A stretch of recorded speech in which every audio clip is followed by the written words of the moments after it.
10절에서 32절까지입니다.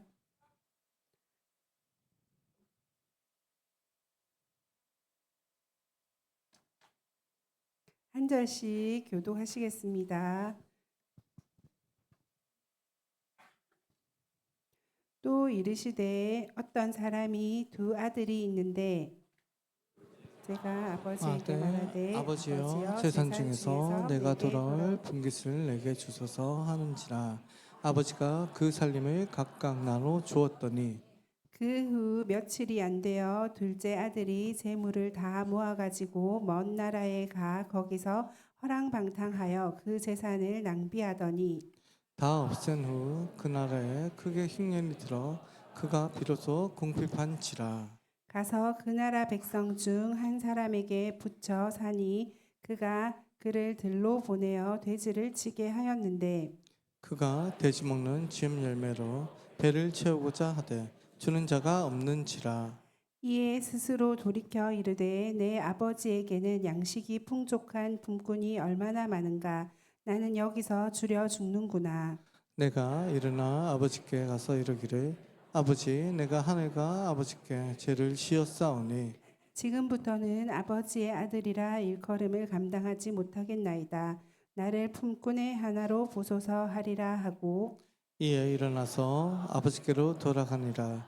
아직도 거리가 먼데 아버지를 그를 보고 측은히 여겨 달리가 목을 안고 입을 맞추니 아들이 이르되 아버지 내가 하늘과 아버지께 죄를 지었사오니 지금부터는 아버지의 아들이라 일컬음을 감당하지 못하겠나이다 하나 아버지는 종들에게 이르되 제일 좋은 옷을 내어다 입히고 손에 가락지를 끼우고 발에 신을 신기라.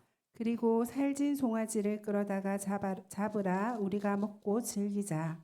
이 내 아들은 죽었다가 다시 살아났으며 내가 잃었다가 다시 얻었노라 하니 그들이 즐거워하더라. 맏아들은 밭에 있다가 돌아와 집에 가까이 왔을 때 풍악과 춤추는 소리를 듣고 한 종을 불러 이 무슨 일인가 물은데 대답하되 당신의 동생이 돌아왔음에 당신의 아버지가 건강한 그를 다시 맞아들이게 됨으로 인하여 살진 송아지를 잡았나이다 하니 그가 노하여 들어가고자 하지 아니하거든 아버지가 나와서 권한건대 아버지께 대답하여 이르되 내가 여러 해 아버지를 섬겨 명을 어김이 없거늘 내게는 염소 새끼라도 주어 나와 내 벗으로 즐기게 하신 일이 없더니 아버지의 살림을 창녀들과 함께 삼켜버린 이 아들이 돌아오매 이를 위하여 살찐 송아를 잡으셨나이다.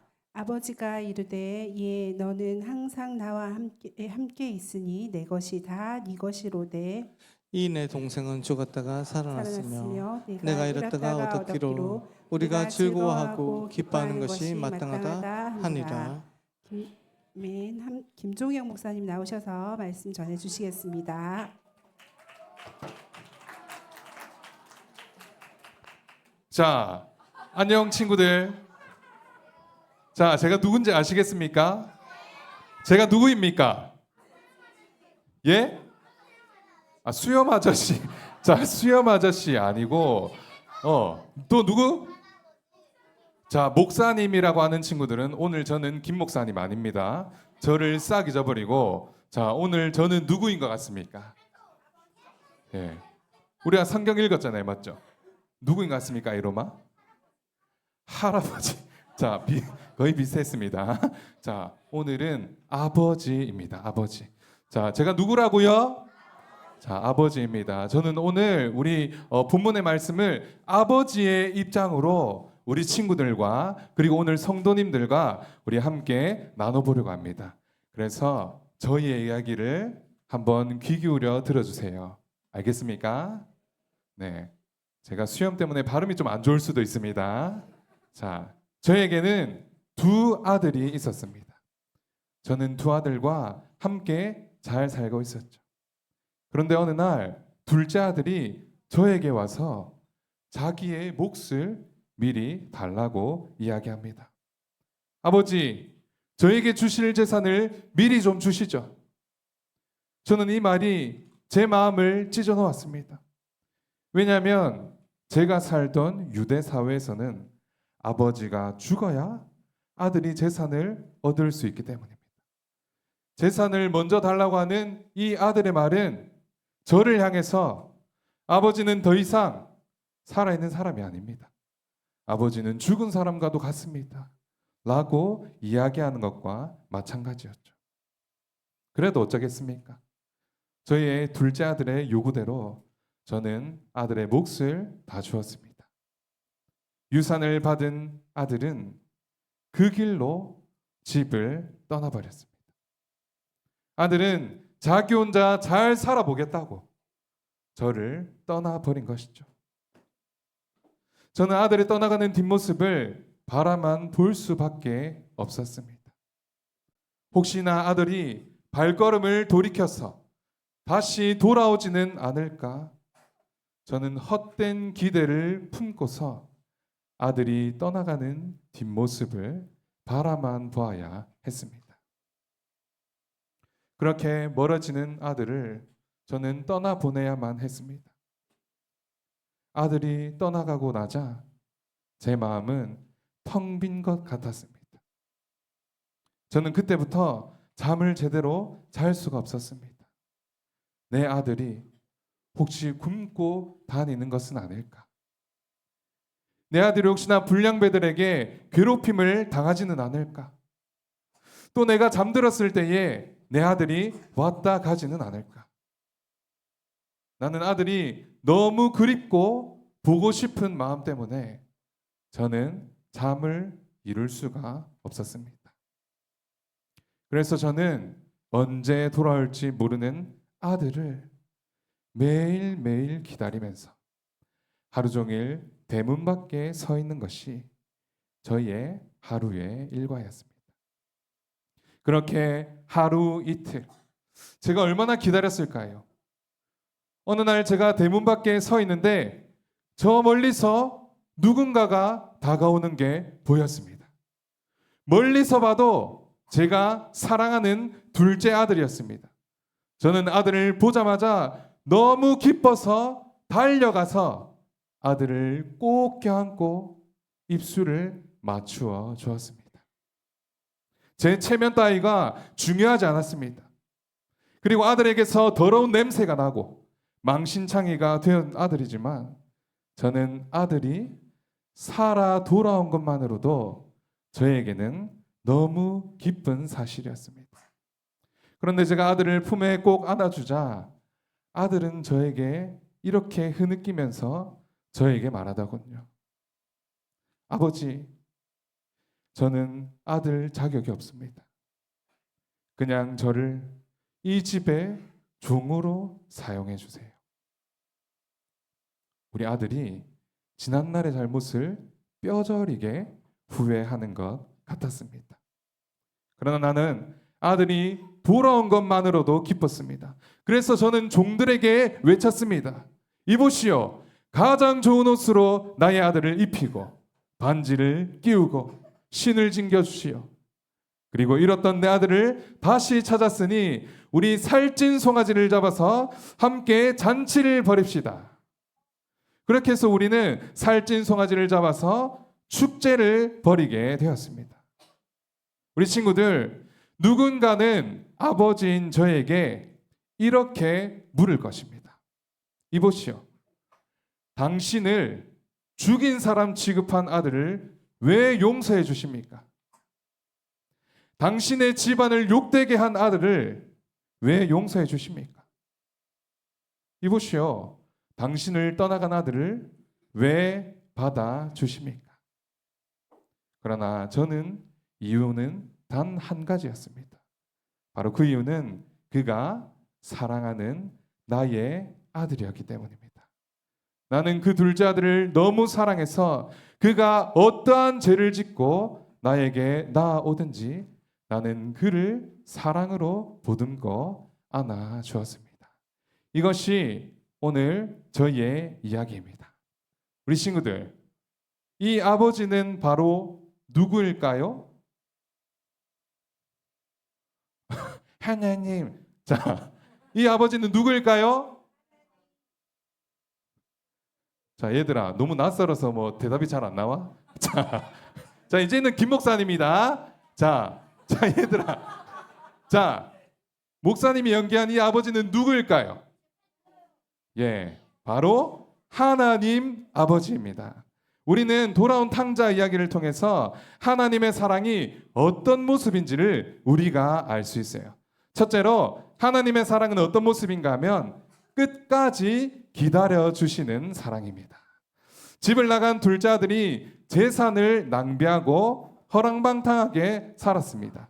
그런데 아버지는 아들을 혼을 내려 했을까요? 아니면 아버지를 끝까지 기다릴까요? 아들을 끝까지 기다릴까요? 예, 아버지는 그런 아들을 끝까지 기다렸습니다. 둘째 아들이 집을 나간 이후부터 그는 매일마다 문 앞에 서서 아들이 돌아오기만을 기다렸습니다. 저희들아, 잘 집중해봐. 우리 하나님도 바로 죄인인 우리를 돌아오기를 원하시고 기다리시는 분입니다. 사람들은 몇 번만 참고 몇 번만 기다려주지만 계속 참고 계속 기다려주지는 못해요. 그러나 우리 하나님 아버지는 우리가 회개하고 돌아오기를 끝까지 기다리시고 언제나 기다리시는 분이십니다. 그래서 우리는 이 탕자 이야기를 통해서 하나님의 사랑은 끝까지 기다려주시는 사랑이라는 것을 우리가 알 수가 있습니다. 또 둘째로 우리는 이 탕자 이야기를 통해서 하나님의 사랑은 회복시켜주는 사랑이라는 것을 알 수 있습니다. 자, 우리 친구들 입을 잘 안 여니까 우리 다 같이 한번 크게 읽어보겠습니다. 앞에 PPT 보이죠? 자, 시작하면 한 목소리로 있습니다. 시작. 하나님의 사랑은 회복시켜 주시는 사랑. 와, 우리 유치부가 제일 잘하네. 우리 유치부 교육자 누구입니까? 네. 네, 우리 둘째는 하나님의 사랑은 회복시켜 주는 사랑입니다. 자, 아들이 회개하며 돌아올 때에 아버지는 어떻게 반응을 합니까? 아들을 혼냅니까? 아니면 어떻게 합니까? 네. 하나야, 어떻게 해, 아버지가? 완전 청력 테스트인데 이거? 자, 아들을 안아주고 아들에게 좋은 옷을 입히고 반지를 끼워주고 신발을 신겨주죠. 이것은 아들의 신분을 다시 회복시켜 주는 것입니다. 이렇게 우리 하나님 아버지께서도 용서의 하나님, 회복의 하나님이십니다. 지금 우리도 자격이 없지만 하나님의 사랑과 은혜를 받은 자들입니다. 그래서 하나님은 언제나 우리를 기다려 주실 뿐만 아니라 우리가 회개하고 돌아올 때에 우리를 다시 하나님의 자녀로 받아주시는 분입니다. 자, 그렇다면 우리 친구들 그리고 성도 여러분, 우리가 이 하나님의 은혜와 사랑을 우리만 받아야 할까요? 아니죠. 우리를 구원하신 하나님 아버지는 우리의 이웃과 우리의 가족과 우리의 친구들도 함께 이 자리에 돌아오기를 원하십니다. 그러니 우리가 하나님의 마음을 잘 아는 우리는 어떻게 한 주간 삶을 살아야겠습니까? 소은아? 질문할 줄 모르고 깜짝 놀랐지. 자, 하나님의 사랑을 받은 우리는 어떻게 살아가야 할까요? 다운이 뭐? 아주 잘. 와, 우리 초등학교 딱 그 답이네. 자, 우리 소은이 한 주간 어떻게 살아야 할까요? 하나님의 말씀을 따라 하나님의 사랑을 전하는 우리 친구들이 되어야 합니다. 그러므로 하나님의 사랑과 은혜를 받은 우리 친구들과 모든 성도 여러분들이 한 주간 살아갈 때에 하나님의 사랑과 은혜를 우리의 이웃과 우리의 가족과 우리의 친구들에게 전할 수 있는 모든 성도들이 될 수 있기를 간절히 소망합니다. 제가 기도하겠습니다. 하나님 아버지, 오늘 탕자 이야기를 통해서 우리가 하나님의 사랑을 깨닫게 하신 것 감사합니다. 우리를 끝까지 기다려주시고 회개하고 돌아올 때에 늘 우리를 자녀로 생각해 주시고 회복시켜 주시니 감사합니다.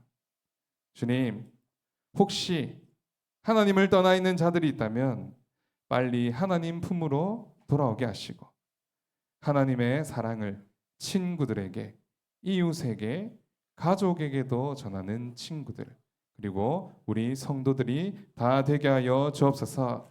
이 모든 것 살아계신 예수 그리스도 이름으로 간절히 기도합니다. 아멘. 감사합니다. 우리 친구들, 우리가 잘못했을 때에 우리를 기다려 주시고, 그리고 우리가 주님께 돌아갈 때에 우리를 용서해 주시고 우리의 모든 것을 회복해 주신 아버지가 누구시라고요? 하나님 아버지. 하나님 아버지. 여러분들 집에도 아버지 하나씩 있죠? 우리 아버지도 하나님 아버지처럼 늘 나를 기다려 주시고 나를 용서해 주시고 사랑해 주신다. 이런 아버지 둔 사람 손 한번 들어보세요.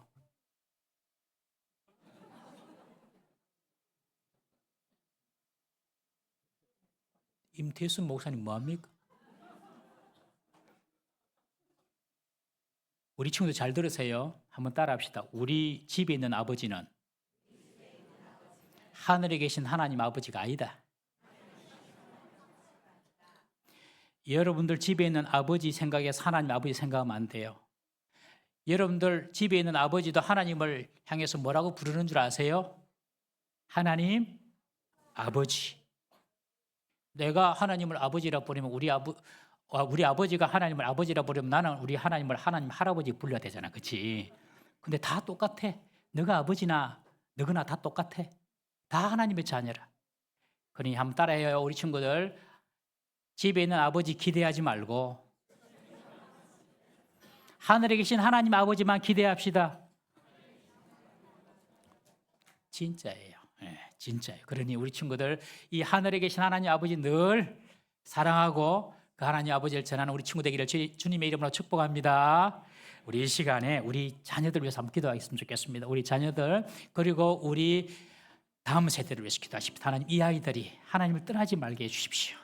이 아이들이 하나님을 평생 떠나지 않도록 늘 주님의 집에 주님의 교회에 있게 해주시고 하나님을 내 친아버지보다도 더 사랑하는 그런 우리 자녀들 우리 다음 세대 될 수 있도록 하나님 이 아이들을 축복해 주십시오. 그들의 평생에 하나님의 선하심과 인자심이 함께하는 그런 복된 자녀들 될 수 있도록 우리 다 같이 두 손 높이 들고 주여 축복하여 주옵소서 한번 부르짖고 통성으로 기도하겠습니다.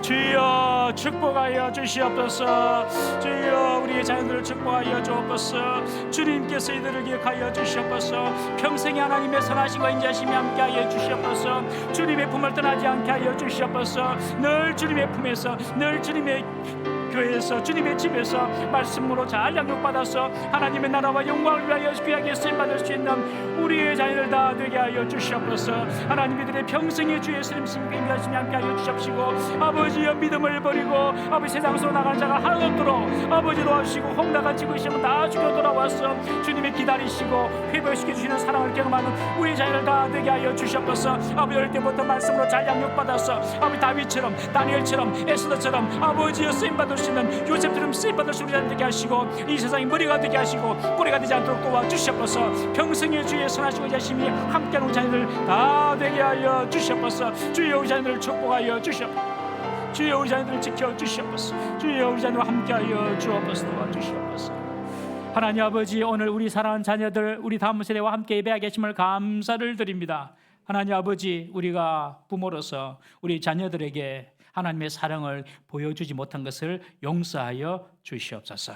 그리고 우리 자녀들이 이 땅에 육신의 부모가 있는 것이 아니라 하늘에 계신 우리 하나님 아버지가 계심을 믿고 이 하나님께 기도하고 하나님을 사랑하고 예배하는 우리 자녀들로 자라게 하여 주시옵소서. 평생에 하나님의 선하심과 인자하심이 함께하게 하시고 우리 이 시간에 있는 우리 사랑하는 자녀들 우리 다음 세대들 주님의 집을 주님의 교회를 떠나지 않고 늘 주님의 품 안에서 하나님의 말씀으로 잘 양육받고 훈계받아서 다윗처럼 다니엘처럼 에스더처럼 요셉처럼 쓰임받는 우리 자녀들 다 되게 하여 주시옵소서. 평생에 하나님 악한 사탄 마귀가 우리 자녀들의 인생에 침범하지 못하도록 주님께서 눈동자같이 지키시고 보호하여 주시옵소서. 육신이 건강하게 잘 자라게 하시고 하나님이 영도 잘 자라게 하시고 지혜도 잘 자라게 하시고 많은 사람과 하나님 앞에 사랑받는 자녀로 자라게 하여 주옵소서. 우리 자녀들을 지켜주시고 축복하여 주옵소서. 예수님의 이름으로 기도드리옵나이다. 아멘.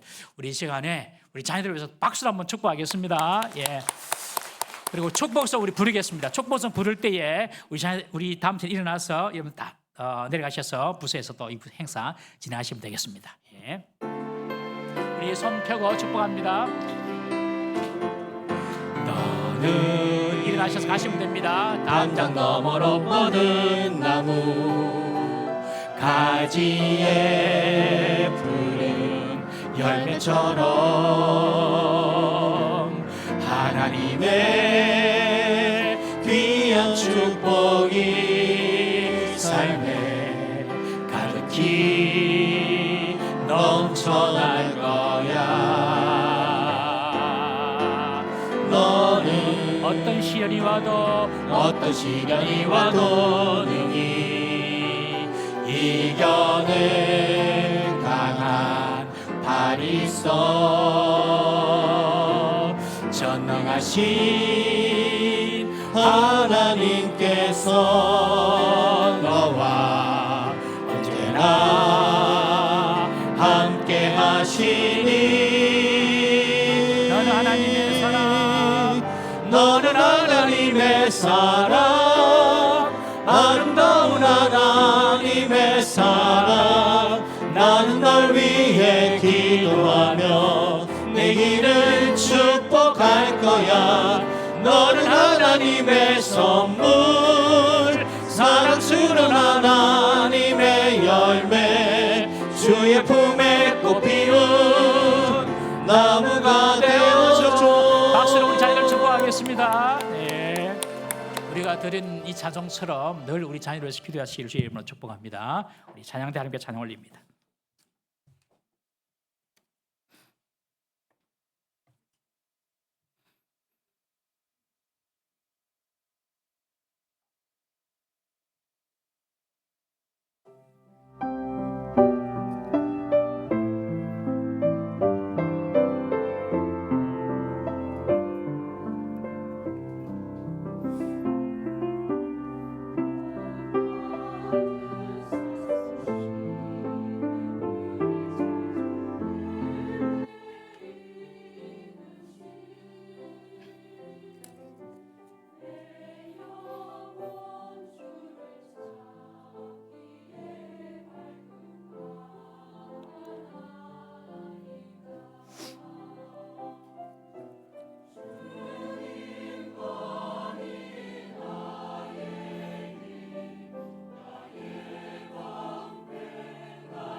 아멘. 우리 앞뒤자로 보시면서 인사하겠습니다. 주님은 금보다 귀하십니다. 믿습니까? 다시 여쭤볼게요. 여러분들 집에 금덩어리 하나 들어오는 게 좋아요? 아니면 내가 정말 주님의 사랑을 받고 있구나, 이 사실을 깨닫는 것이 좋으세요? 할렐루야. 금덩어리가 우리 집에 들어오는 것보다도 주님이 정말 나를 사랑하시는구나, 이것은 금하고도 못 바꿉니다, 여러분. 할렐루야. 우리 귀한 찬양 감사합니다. 정말 주님은 금보다 귀합니다. 주님이 나의 힘이 되시고 나의 산성 되시고 내 믿음의 대상 되십니다. 우리 동부 삶의 성도들은요, 집에 금덩어리 들어오는 것보다도 주님의 사랑을 느끼는 것을 더 귀하게 여기는 주의 백성인 줄로 믿습니다. 우리가 오늘 본문 말씀 너무 잘 아는 말씀이에요. 집 나간 탕자가 돌아오는 이야기입니다. 이것을 아버지는 뭐라고 표현하냐면 죽었던 내 사랑하는 아들이 돌아왔다, 그렇게 표현하고 있습니다. 여러분, 죽었던 사랑하는 사람이 살아 돌아온다면 얼마나 기쁘겠습니까? 못해줄 게 뭐 있겠습니까, 여러분? 죄인이 예수 믿고 구원받아 하나님의 자녀가 될 때에 하나님은 죽은 자가 살아온 것처럼 기뻐하신다는 것입니다. 여러분, 우리가 하나님을 정말 사랑한다면 이런 기쁨을 하나님께 드려야 하지 않겠습니까? 오늘 본문에 보면 예수님께서 바리새인들에게 하시는 말씀이에요. 바리새인들은 이런 죄인들을 향한 하나님 아버지의 마음을 알지를 못했습니다. 바리새인들은 늘 자신들이 알고 있는, 그리고 자신들이 갖고 있는 그 계명과 율법을 가지고 그 율법과 계명을 지키지 못하는 모든 사람들, 너희들은 죄인이다, 너희들은 지옥에 가도 마땅하다 하면서 그렇게 세리나 죄인들을 정죄했던 사람이 바리새인들입니다. 그런데 그런 세리들과 죄인들을 예수님이 가까이 하시고 같이 식사하시고, 그러니 이 바리새인이 너무너무 싫은 겁니다. 그러면서 예수님을 저런 죄인들과 함께 한다고 비난한 것입니다. 바리새인들의 시각은요, 율법적인 시각이었어요. 저 사람이 옳으냐, 저 사람이 그러냐, 맨날 잘못한 것만 판단하고 정죄했던 사람이 바리새인들이 가진 율법적인 시각이었습니다. 그런데 예수님은 사람을 볼 때에 저 사람은 용서받아야 되고, 저 사람은 구원받아야 되고, 저 사람은 하나님 백성이 되어야 된다, 그런 영혼 구원의 관점에서 사람을 보았던 것입니다. 그러면서 예수님께서 바리새인들에게 주신 이야기가 이 돌아온 탕자 이야기입니다. 이 돌아온 탕자 이야기는 구약의 다윗과 골리앗 이야기만큼 중요한 이야기입니다. 이런 네덜란드의 렘브란트라는 화가가 그린 그림이 있어요. 돌아온 탕자 그림 한번 보세요. 여러분들 오른쪽에 이렇게 아버지가 돌아온 탕자를 이렇게 품고 있어요. 완전히 거지가 돼가지고 누더기 옷을 입고 냄새나고 신발도 신지 못했어요. 그 아들을 돌아왔다고 다 이렇게 품는 거예요. 아버지 떠나면 저래 됩니다. 그런데 아버지께서 돌아오면 아버지께서 그냥 품어주세요. 그리고 여러분들 오른쪽에 그림 또 하나 있죠. 손을 자세히 보세요. 손이 똑같나요? 다르나요? 다릅니다. 자, 왼손이 크나요? 오른손이 크나요? 왼손이 크죠. 오른손은 꼭 여자 손같이 작게 그렸죠. 부드럽게. 이게 렘브란트의 그림이 대단한 그림입니다. 아버지의 마음을 저 오른손에 담은 거예요. 보통 오른손 하면은 힘, 파워 이런 거 상징하거든요. 그래서 오른손을 크게 그립니다.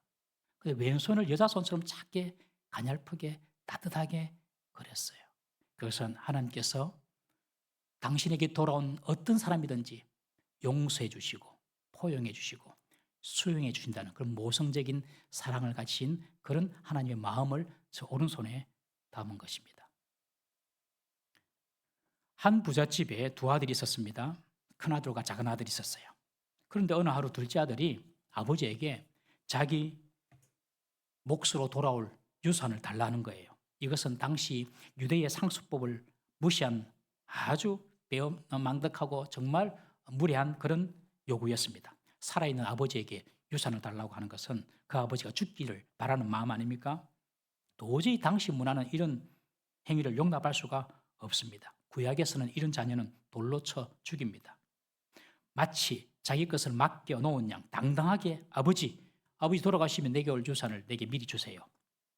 그렇게 요청하는 것입니다. 설사 유산을 배당받는다 하더라도 당시 법으로는 아버지가 살아있을 때에는 그 자식은 소유권만 가지고 있지 그 재산을 처분하거나 집행할 수 있는 권리는 없었습니다. 그러나 이 둘째 아들은 아버지 재산을 받아서 처분하여서 오늘 본문에 보면 며칠이 못 되어서 먼 나라로 떠나버립니다.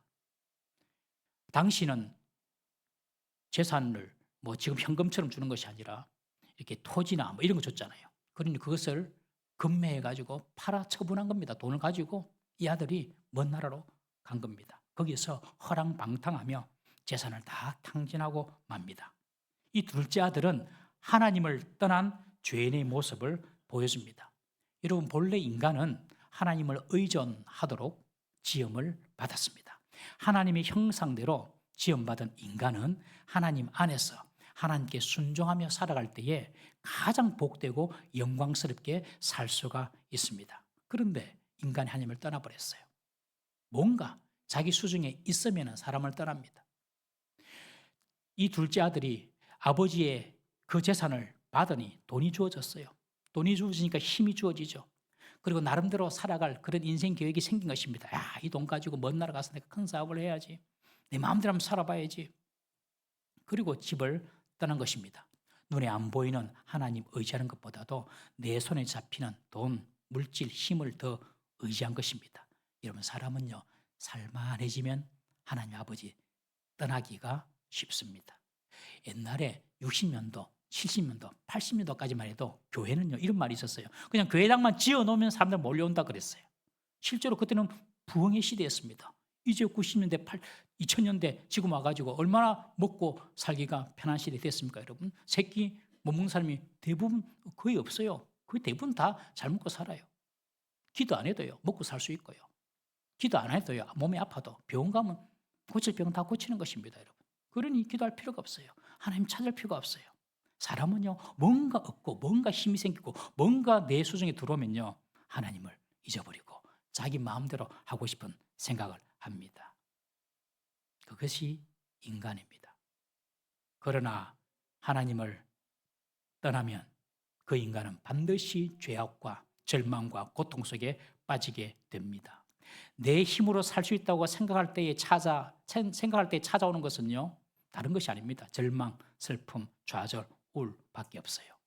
여러분, 인간 고통의 기원이 어디에 있냐면 하나님을 떠난 죄에서부터 시작이 되는 것입니다. 이 둘째 아들이 자기가 좀 살만하니까 아버지를 떠났어요. 그런데 그 가져간 모든 재산을 허랑방탕하며 다 씁니다. 파산에 이르렀습니다. 설상가상으로 그 나라에 크게 흉년이 들었어요. 자기가 아버지 재산을 가지고 좀 잘해보려고, 좀 재밌게 살아보려고, 좀 자유롭게 살아보려고 나간 나라인데 그 나라가 흉년이 들어서 망한 것입니다. 집 떠나면, 주님 품을 떠나면 더 자유롭고 더 잘 살 줄 알았는데 남는 것은 빈털터리예요. 14절에 보시면 다 없앤 후 그 나라에 크게 흉년이 들어 그가 비로소 궁핍한지라. 지금까지 굶어본 적이 없습니다. 아버지 품에 있을 때는 아버지가 다 먹여줬죠. 또 아버지 재산 가지고 나갔을 때는 어느 정도 살 수가 있었죠. 그런데 이제는 그 재산 다 탕진하고 그 나라의 흉년까지 드니까 돼지를 치는 일을 하는데 돼지가 먹는 열매, 쥐염 열매도 먹을 수가 없었어요. 처음으로 굶어 본 것입니다. 다 없앤 후에 아버지를 생각합니다. 사람은요, 조금이라도 자기가 의지할 것 있으면요, 하나님 생각 안 합니다. 그거 붙잡지요.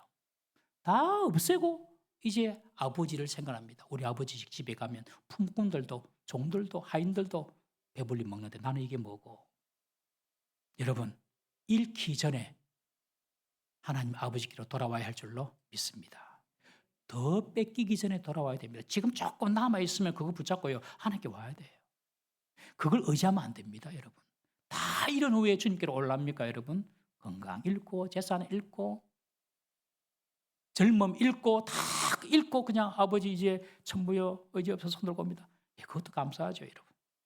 그래서 때로는 우리가 고생도 하고 굶어보는 것도 유익할 수가 있습니다, 여러분.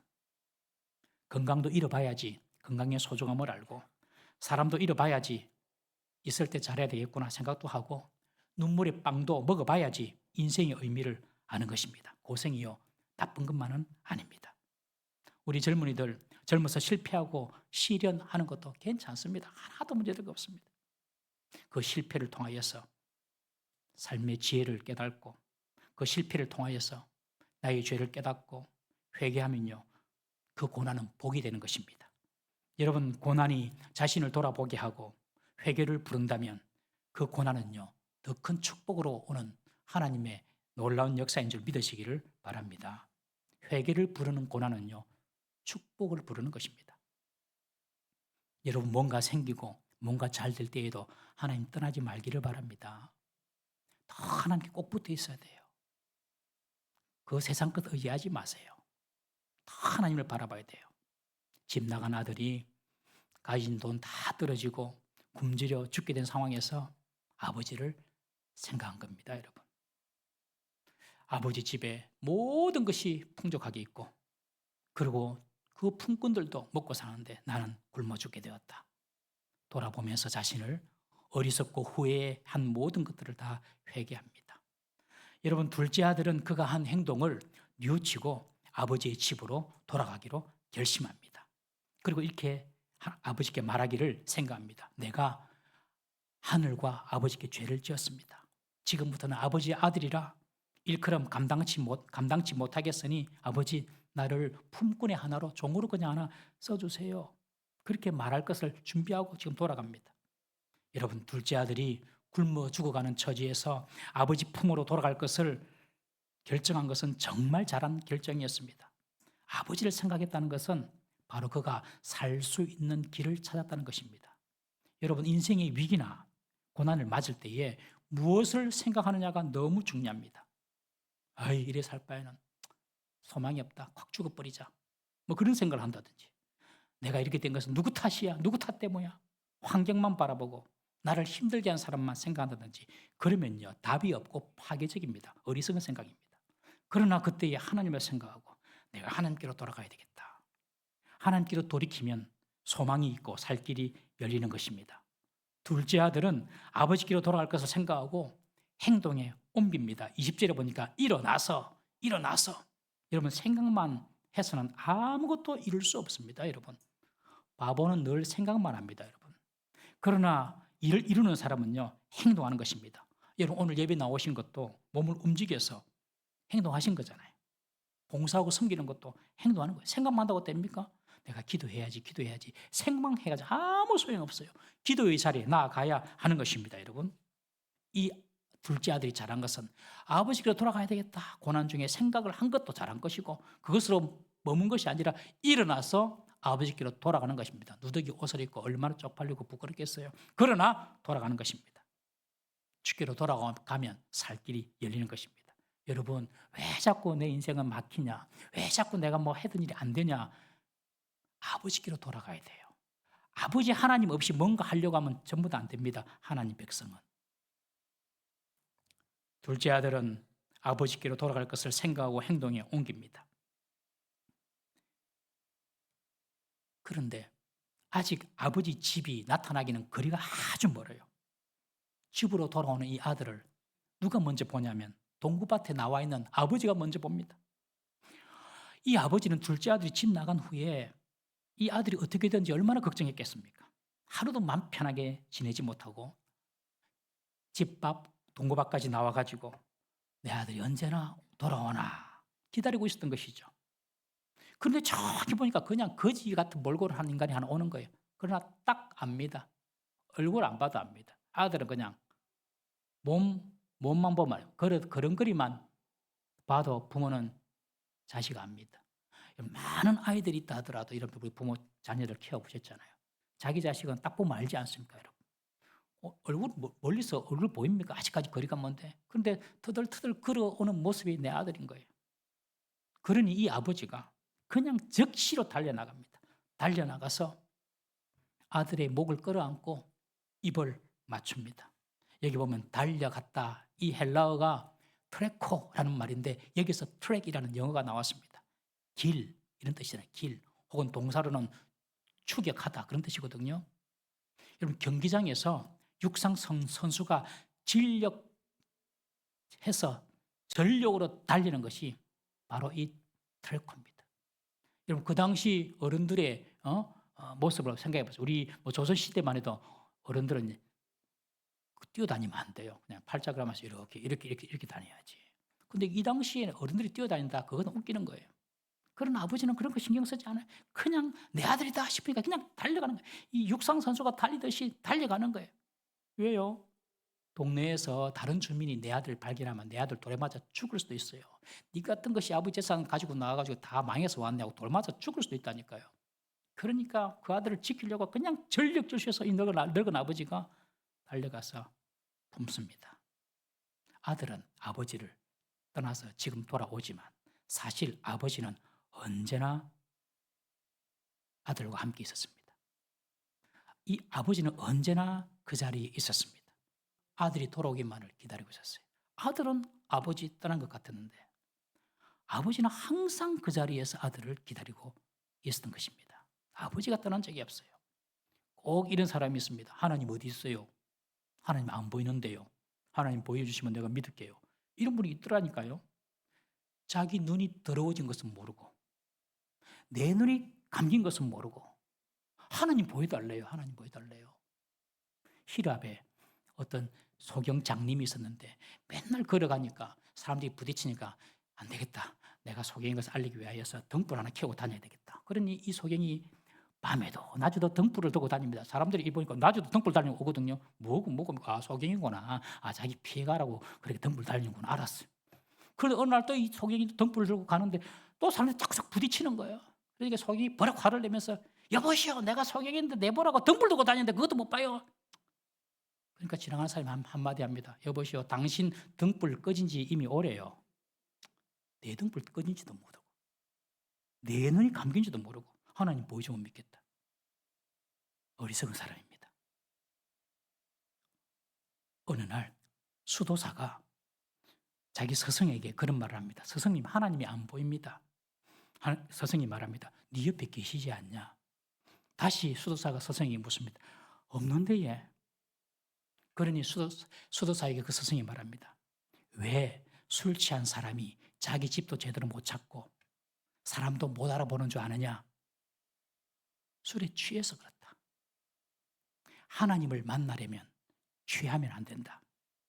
세상 욕심에 취했든지 세상 정욕에 취했든지 세상 물질에 취했든지 내 명예, 내 성공에 취하면 하나님이 안 보인다. 마음이 청결한 자는 복이 있나니 그가 하나님을 볼 것이요. 여러분, 창문이 더러운 오물로 가득 찼는데 어떻게 푸른 하늘을 봅니까, 여러분? 그러면서 하늘이 없다. 그러면 바보예요, 바보. 내 속에 있는 내가 취해 있는 것 다 내려놓으면요, 하나님이 보이는 것입니다. 아들은 아버지 떠났지만 아버지는 항상 그 자리에 있었어요. 떠나지 않았어요. 아들을 보고 아버지가 먼저 달려가서 포옹하고 입맞춥니다. 이것은 아버지의 사랑과 용서를 의미합니다. 아들이 아버지를 본 것이 아니에요. 아버지가 아들을 먼저 본 거예요. 여러분, 저와 여러분들 이곳에 앉아 있어요. 우리가 하나님 본 거 아니라니까요. 하나님 우리를 보시고 우리를 불러주신 거라니까요. 이것이 아버지의 사랑과 용서입니다. 여러분, 아버지의 사랑과 용서는 아들에게서 먼저 일어난 것이 아니라 이 아버지로부터 사랑과 용서가 먼저 일어난다는 사실을 아셔야 돼요. 아들이 자신의 죄를 구하고 용서를 빌기 전에 아버지는 먼저 가서 그냥 안아버리고 그 입에 입맞춤합니다. 이것은 아버지의 용서, 사랑을 보여주는 겁니다. 아버지 잔소리하지 않습니다. 여러분, 아버지의 사랑은요, 아들에게 정의를 행사하는 것이 아닙니다. 아버지의 사랑은 그냥 사랑만 보여주는 겁니다. 아들에게 정의를 보여주면 안 돼요. 아버지는 그냥 사랑만 보여주는 거예요. 이 말 안 할라 했는데 할게에 부끄러운 이야기해서 안 할라 했는데 일부 예배만 합니다 했는데 이부 예배도 어떤 분이 제게 그래요. 목사님, 제가 참 자녀들 키우면서 후회되는 것이 있는데, 자녀가 항상 공부해야 될 때, 공부도 잘하는 자녀인데 공부 안 하고 삐삐 미쳐가지고 막 삐삐 보고 있으니까 삐삐를 던져봤다는 거예요. 그것이 지금 너무 가슴이 아프다는 거예요. 그 아버지의 마음이 느껴지더라고요. 저는요, 고해 성사를 하겠습니다. 저는요, 이래가 초등학교 때 닌텐도 게임은 딱 정해진 시간만 해라 그랬는데, 약속을 했는데 다른 시간에 닌텐도 게임을 해가지고 망치 들고 와서 깨부�습니다. 죄송합니다. 이런 아버지입니다. 우리는 아버지 될 자격이 없습니다. 하나님 아버지는 그런 분이 아닙니다. 목을 끌어안고, 우리 같으면 잘못했지? 일단 확인 사살은 해야죠. 이제 안 나갈 끼지? 네가 한 것은 잘못된 거는 인정해라. 하나님 그렇지 않으세요. 그냥 끌어안고 입을 맞추고 용서해 버립니다. 아까 우리 아이들에게 너가 아버지가 이렇게 기다려주는 사람 있나? 아무도 없어요. 뭐 담임 목사도 없는데 부목사가 있겠습니까? 뭐. 우리 이렇게 그만 사입시다. 우리 옆에 인사할까요? 우리 이렇게 그만 사입시다. 시작. 우리 이렇게 그만 사입시다. 다 찔려가지고 말도 못하시네. 얘. 하나님 아버지는 그렇지 않습니다. 21절에 보면 그 아버지에게 이제 아들이 한마디 합니다. 너무 미안해서 한번 읽어볼까요? 시작. 아들이 이르되 아버지, 내가 하늘과 아버지께 죄를 지었사오니 지금부터는 아버지의 아들이라 일컬음을 감당하지 못하겠나이다 하나. 얼마나 연습했을까? 못하겠습니다. 내 잘못했습니다. 아버지 들은 채도 안 합니다. 아버지가 이야기합니다. 새 옷 입히라. 옷을 입히는 것은 신분이죠. 신분. 군인은 군복 입고 의사는 가운 입고 옷은 신분이거든요. 신분을 다시 아들 신분으로 회복시켜줍니다. 옷을 입혀라. 새 옷을. 그리고 가락지를 줘라. 반지를 줘라. 이 반지는요, 인장 반지입니다. 도장 찍으면 어떤 실행력이 일어나는 그런 반지입니다. 이 반지가 있다는 것은 내가 처리할 내 권리와 그리고 내 소유가 있다는 뜻이거든요. 이 아들이 처음에 아버지한테 내게 올 유산을 주세요 하고 갔는데 다 준 것이 아니에요. 다 아버지가 가지고 있었어요. 그러니 반지를 주는 거예요. 그리고 신을 신깁니다. 노예는 신을 신지 못했어요. 아들의 신분을 다 회복시켜 주는 겁니다. 그리고 송아지를 잡으라. 우리가 잔치를 벌였잖아. 내 아들이 죽었다가 살아났다. 우리는 송아지만 나와 있는데, 살찐 송아지만 나와 있는데 원문에 보면 정관사가 붙어 있습니다. 그 말은 그 살찐 송아지를 잡아라. 내 아들이 오면 내가 잔치 벌이려고 한 그 살찌우게 한 그 송아지를 잡아라. 이 아버지는 이 아들이 돌아올 줄 알고 있었던 거예요. 그러니 매일 나가서 기다리고 있었지요. 여러분, 우리가 과거에 실수하고 잘못해가지고 다 날려버린 시간도 있습니다. 다 날려버린 물질도 있습니다. 다 날려버린 재능도 있을 수 있습니다. 그러나 다시 주님께로 돌아올 때는요, 주님께서 우리에게 남겨두신 은혜가 있을 줄 믿으시기를 바랍니다. 주님께 돌아오면 다 남겨두셨어요. 사라진 거 아니에요. 주님께서 새로운 것을 우리에게 주시고요, 새로운 일을 행하세요. 광야에서도 길을 내고 사막에서도 강을 내시는 분이 하느님이세요. 내 인생 광야 끝이다, 내 인생 사막 끝이다, 볼 게 하나도 없다. 아닙니다. 주님 안에 딱 들어오면은 새로운 길이 열리고 새로운 강이 열림을 믿으시기를 바랍니다. 딱 집으로 돌아오니까 아버지가 다 회복시켜 주시잖아요, 여러분. 아들은 아들입니다. 죄를 짓거나 안 짓거나, 집을 나가 있거나 집 안에 있거나, 아버지에게 아들은 그냥 아들입니다. 이것은 중요한 복음입니다. 아들의 실수나 죄가 아버지와 아들의 관계를 끊는 것이 아닙니다. 보통 사람은 내가 죄 지으면 하나님 날 버리시고 내가 죄를 안 짓고 예쁜 짓을 해야지 날 선택하신다, 이렇게 착각합니다. 부자 관계는 그렇지 않습니다, 여러분. 하나님의 사랑은 내가 죄를 짓든지 짓지 않든지 변함이 없습니다. 로마서 5장 8절 말씀 한번 읽어보겠습니다. 로마서 5장 8절 시작. 우리가 아직 죄인 되었을 때에 그리스도께서 우리를 위하여 죽으심으로 하나님께서 우리에게 대한 자기의 사랑을 확정하셨느니라. 죄인 되었을 때에 주님께서 우리를 부르신 거예요. 좀 어려워서 부른 거, 깨끗해서 부른 것이 아니라 여러분, 그러나 하나님의 자녀가 되었지만 계속 하나님 말씀 안 듣고 불순종하고 죄를 지면 어떻겠습니까? 어떻게 되겠습니까? 돼지 친다니까요. 돼지하고 살아요. 돼지하고. 하나님의 백성이 하나님 말씀대로 살지 아니하면, 불순종하고 살면은 종보다 못 삽니다. 하인보다도 못 살아요, 여러분. 하나님의 백성도 이 땅에 살면서요, 믿지 않는 사람보다 더 비참한 삶을 살 수가 있습니다, 여러분. 그러니 하나님 말씀을 들어야 되는 거예요. 순종해야 되는 거죠. 둘째 아들이 다시 돌아왔을 때에 아버지는 그 둘째 아들의 모든 신분을 회복시켜 줍니다.